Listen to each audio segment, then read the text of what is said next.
Today we will focus on blocking, this time from the perspective of tactics and strategy. We will build on what we learned in the previous episode, as well as in episodes 13 and 14. The main focus will be on reading the game and making the right decisions, which are the key elements of every successful blocking strategy. The player's decision-making process is primarily influenced by whether they are blocking alone or as part of a double block or a triple block.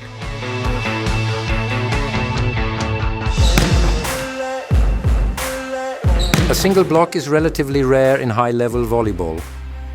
It most often occurs when the middle blocker attempts to join a double block, but doesn't have enough time to get there. In such cases, the outside blocker acts as if they are blocking alone.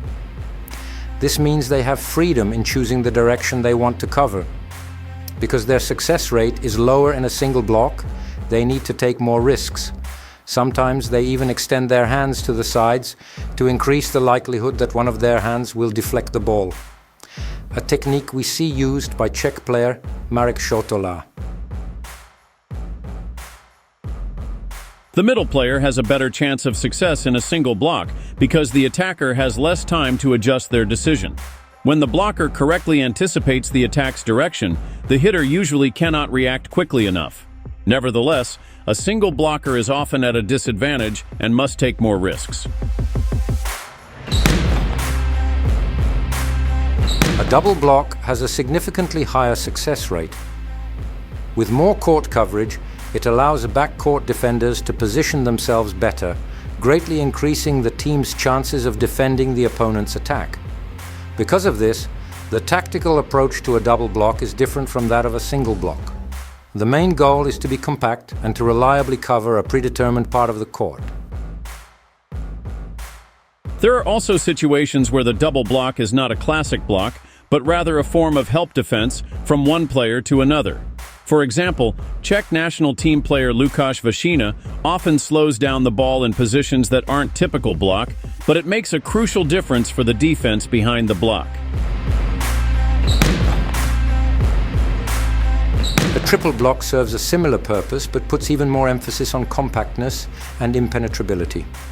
This is a key principle because a triple block covers a much larger area of the court. Attackers rarely try to hit around a triple block.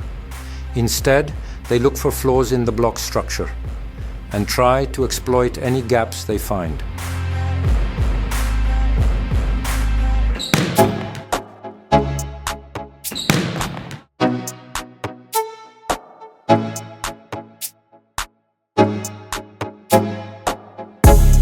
Another crucial element of blocking is timing. The ability to time the jump in relation to the attacker's movements. When defending against high or medium height sets, blockers must remember to jump when the attacker reaches their peak arm swing, also known as the archer's position.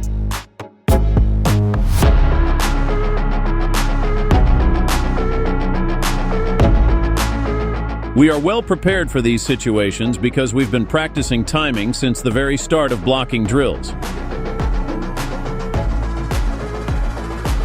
We've trained timing with balls hit from the ground by the coach.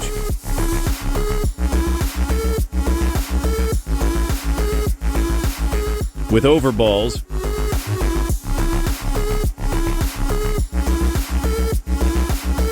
And in game-like situations during attacks from a set or a toss.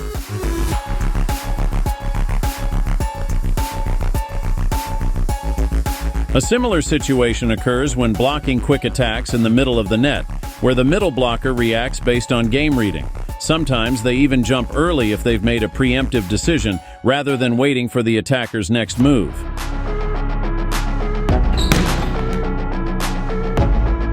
Then there's the issue of block coverage, or covering the direction of the attack with the block.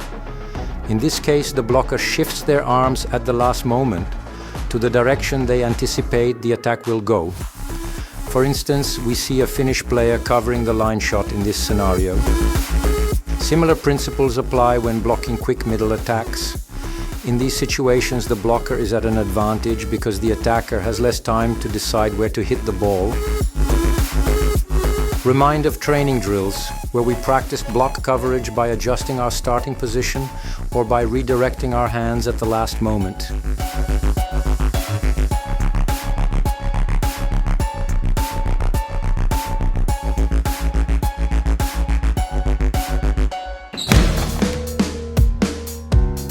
In some cases, the block serves a different purpose. The blocker's task is to slow down the attack, making it easier for backcourt defenders to handle the ball and set up a counter-attack.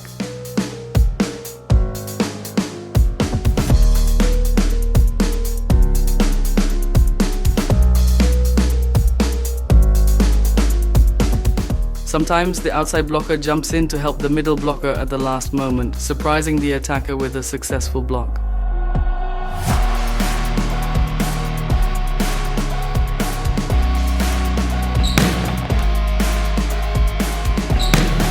There are also many non-standard blocking situations that are still an essential part of the blocker's repertoire.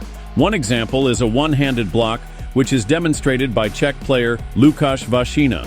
Another variation is blocking a tip, a tactical move by the attacker aimed at gently placing the ball over the block to surprise the defense. Recently, we've seen an increasing trend of blockers pulling their hands back at the last moment if they expect the attacker to tool the block by aiming for the blocker's fingertips. This tactic, however, comes with risks. Poor timing or misjudgment can lead to an ineffective block and an easy point for the opponent.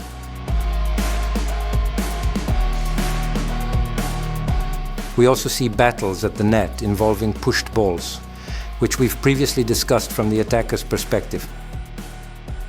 Here, the focus is on not losing the net battle. Another uncommon technique is the one-footed block, which middle blockers sometimes use when they arrive late to form a double block.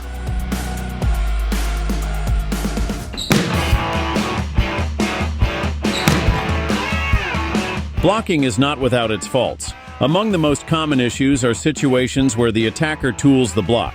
This typically occurs when the block is not sufficiently firm or when the hands are poorly positioned. Occasionally, however, the block itself does nothing wrong. It is properly set, but the ball deflects out due to the angle of hands. These situations are a testament to the unpredictability of the game and the endless variations volleyball offers.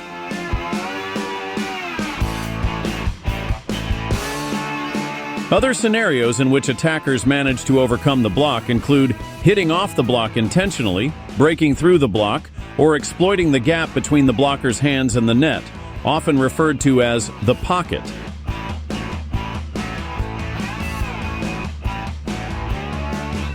There are also unfortunate moments when poor hand positioning on the block can result in injuries or painful hits for the player. These examples highlight the importance of proper technique and a solid block to minimize the risk of such situations.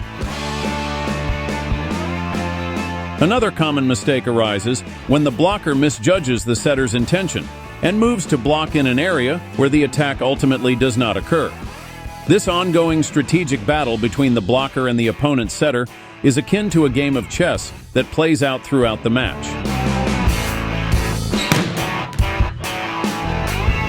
And finally, there are situations, particularly in youth volleyball, where blocks occur more by chance than by design. Improperly positioned hands may be struck in such a way that the ball deflects back into the opponent's court, resulting in a point that seems to fall from the sky.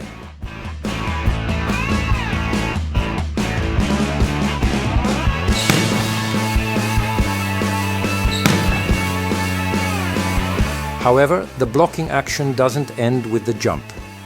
If the ball isn't blocked and the play continues, the blocker must immediately react and actively participate in the next phase of the game. It's common for the blocker, after attempting a block, to have to play the ball themselves without relying on the defenders behind them.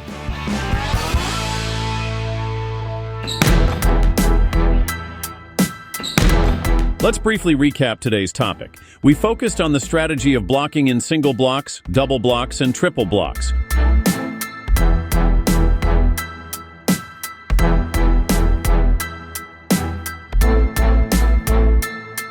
We discussed timing and blocking and strategies for covering specific directions of attack.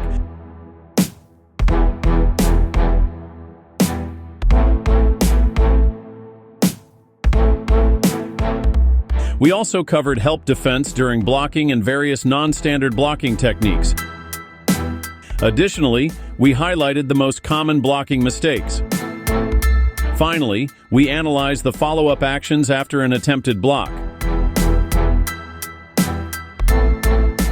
What's coming next? We'll continue to follow the logic of the game. After blocking comes digging or backcourt play. We'll focus on the techniques and strategies that help effectively handle the opponent's attack and prepare for a counterattack. Look forward to the next key element of volleyball.